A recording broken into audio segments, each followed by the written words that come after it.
Essentially all our employees in one way or the other try to volunteer. This happens to be one that really has been embraced by our employees because of what it does for women and children primarily. It puts a personal touch with it as well, and that's something that really means a lot to our employees, to be able to contribute in a way that sends a personal message and really does help people. We can give back to our community.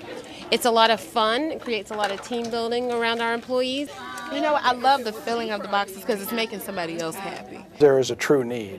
When someone, and it can happen so quickly, if they find themselves in a shelter of some type or the other, we know that we can provide those needs. The fact that you can send a more personal message, you can do something that at least helps a little bit brighten that person's day, where they know someone on the other end took the time and cared about them and personalized a shoebox, and you can help send a message as well that there are people out there that care. I think that was embraced by our employees.